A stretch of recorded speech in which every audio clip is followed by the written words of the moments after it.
오늘은 내용이 좀 짧은데요. 은혜의 방편이라고 우리 88문 우리 함께 하겠습니다. 88문입니다.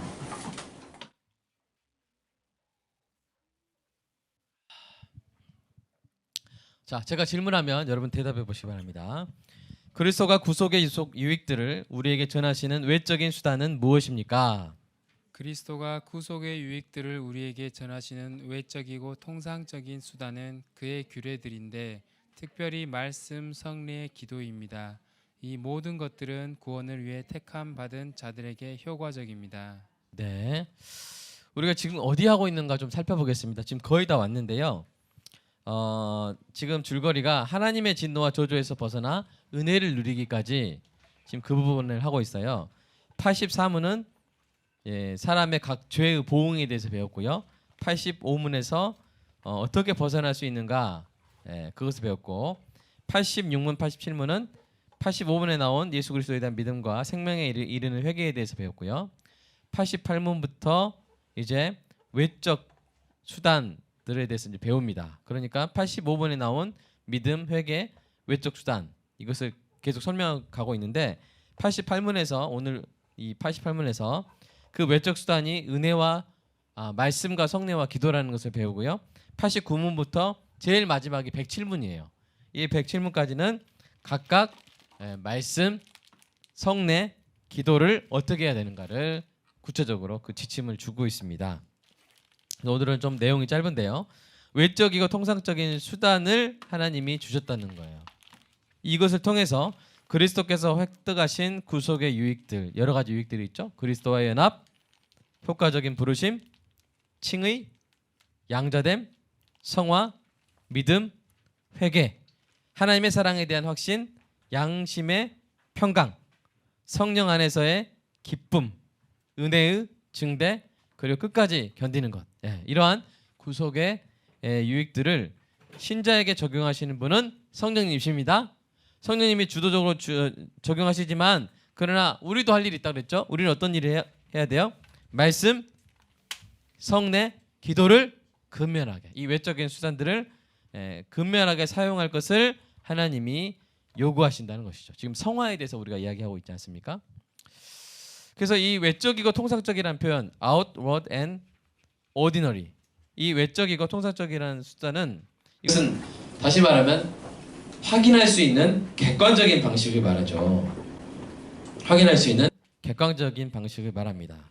물론 이 외적인 수단들로 기계적으로 은혜를 얻을 수 있는 건 아니에요. 성령님의 역사가 함께 하셔야 합니다. 성령님이 역사하시지 않으면 우리가 말씀을 읽고 기도하고 성례를 행해도 의미가 없습니다. 성례도 우리가 성령이 영적으로 임재하시기 때문에 의미가 있는 것이죠. 기도도 혼자 하는 기도가 무슨 의미가 있겠어요? 우리 성령님을 통해서 하나님께 하는 기도고, 말씀도 성령님이 깨닫게 해주셔야 우리가 깨닫는 것입니다. 성령님의 역사로 하는 것인데, 근데 우리가 이제 여기서 그러면 이 통상적인 수단이 아닌 경우는 없나? 성령님의 역사가 통상적이지 않은 경우는 없나? 성경에 있습니다. 사도 바울에게도 갑자기 광야에서 나타나셨죠? 그죠? 이런 특별한 경우가 있어요. 뭐 꿈을 통해서 나타나시고, 그러나 그런 수단에 의지하면 안 된다는 것입니다.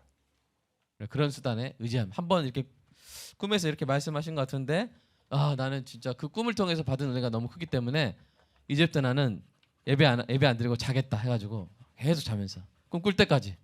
그럼 되겠어요, 안 되겠어요? 너무 극단적인 예인가요? 네. 그래서 너무 이렇게, 왜냐하면 왜 그런 수단이 위험하냐? 왜냐하면 사탄도 그것을 일으킬 수 있기 때문이에요. 사탄도 꿈에 나타날 수 있어요. 사탄도 막 광명한 천사로 가장해서 나타날 수 있어요. 이런 이적적인 현상을 사탄도 일으킬 수 있어요. 그래서 그것이 하나님이 하신 것인지 보증할 수 없기 때문이에요. 우리가 꿈에 나타났어요. 꿈에 동쪽으로 가라 이렇게 했어요. 그것이 하나님이 주신 계신지 보증할 수가 없어요. 보증할 수 없어요. 저한테 물어봐도 제가 알 수가 없어요. 왜냐하면 사탄이 했는지 하나님의 천사가 했는지 알 길이 없기 때문에. 그러나 말씀은 우리가 한 말씀으로 가지고 있잖아요. 성경은 여러분 제 성경 개역 개정이면 제 성경 여러분 성경하고 다릅니까? 같습니까? 같잖아요. 그죠? 그러니까 객관적으로 확인할 수 있고 하나님께서 보증하신 거예요. 말씀과 성례와 기도는 하나님께서 예수님께서 친히 지정하시고 보증하신 가장 믿을 만한 수단이란 것이죠. 그래서 우리가 함께 이 외적이고 통상적인 수단으로 신앙생활을 하면서 그리스도의 구속의 유익을 누려야 될 줄로 믿습니다. 그런데 이 은혜의 수단인 말씀, 성례, 기도의 또 중심은 또 뭐예요? 바로 말씀이죠. 성례, 즉 세례와 성찬도 말씀의 기초에서 말씀에 담겨진 은혜를 눈에 보이는 형태로 경험하는 것이고요. 기도도 하나님의 말씀에 드러난 하나님과 교제하고 말씀에 드러난 하나님의 뜻을 따라 구하는 것이 바로 기도인 것입니다. 그래서 여러분, 은혜의 수단들은 사람이 경험으로 검증하고 임의로 결정하는 것이 아니라 하나님께서 정하신 것이라. 사실 하나님께서 이렇게 해서 너희는 은혜 받아라라고 정하신 것이에요. 그래서 우리가 예수 그리스도의 십자가 사역으로 말미암아 구약의 의식들이 폐지가 됐죠. 여러분, 지금 우리가 은혜 받고 싶어요. 저 할례 해주세요. 은혜 받기 위해서 할례 받을 필요가 있어요, 없어요?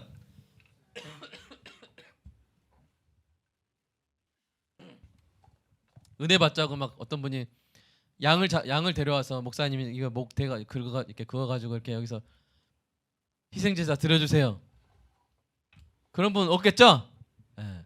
우리가 구약에 예수님의 사역으로 구약의 의식들은 다 폐지가 됐고요.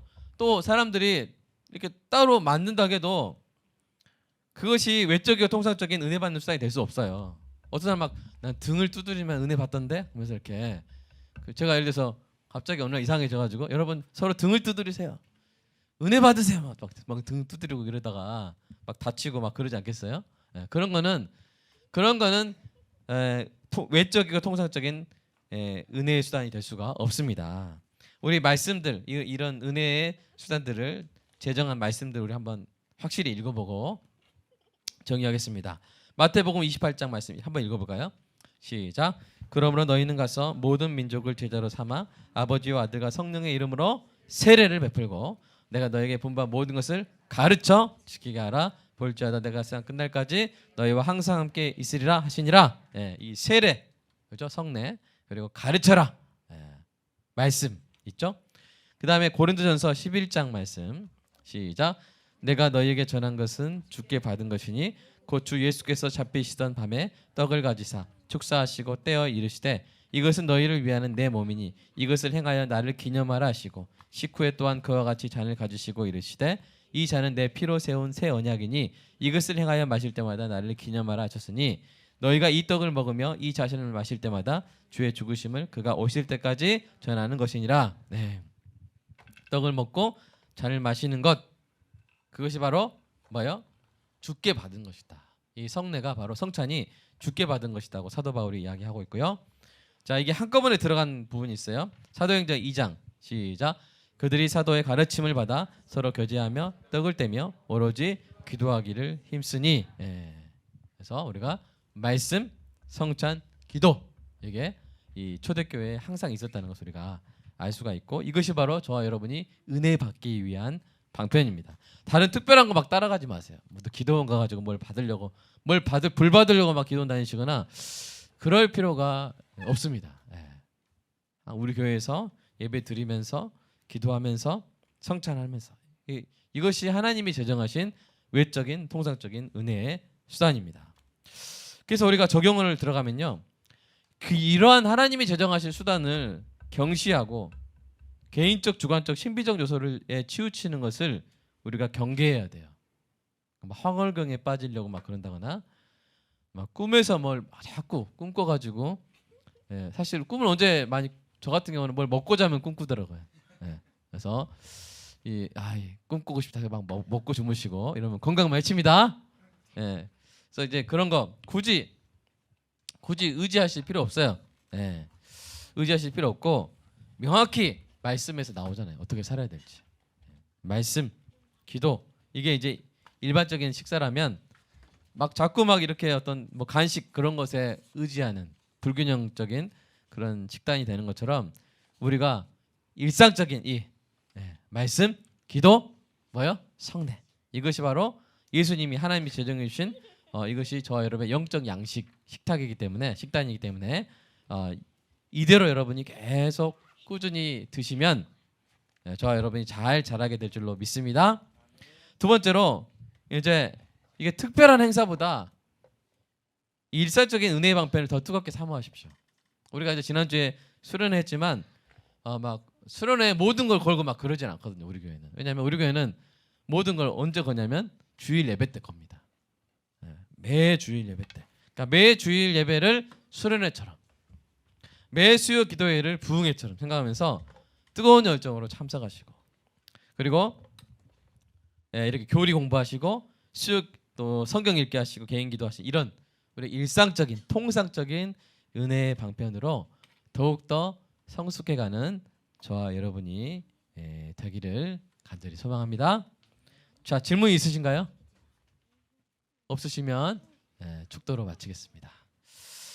하나님 감사합니다. 오늘 이 말씀으로 또 기도로 성례로 정말 어려운 일이 아니라 누군가 특별한 사람한테 찾아가야 되고 어떤 특별한 장소로 가야만 되는 일이 아니고 어떤 특별한 상태를 추구해야 되는 것이 아니라 우리의 일상적인 상태에서 주님이 주신 이 성경책을 통해서 말씀 보고 예배 드리고 기도하고 또 성례를 행함으로 일상적인 방편으로 가장 특별한 은혜까지 받을 수 있게 하신 하나님 감사합니다. 이 놀라운 하나님이 주신 이 선물을 은혜의 방편을 항상 소중히 여기면서 우리 일상적인 성령 충만함, 일상적인 은혜 받으며 하나님 세상에서 빛과 소금의 역할을 잘 감당하게 하여 주시옵소서. 이제 세상을 향해서 나아갑니다. 하나님 붙잡아 주시고 하나님 지혜를 주시고 힘을 주셔서 이 주일 동안 또 세상에서 있으나 세상에 침몰되지 아니하고 오히려 사람들을 구하고 오히려 하나님께 영광 돌리는 복된 삶을 살게 하여 주시옵소서. 예수님의 이름으로 기도합니다.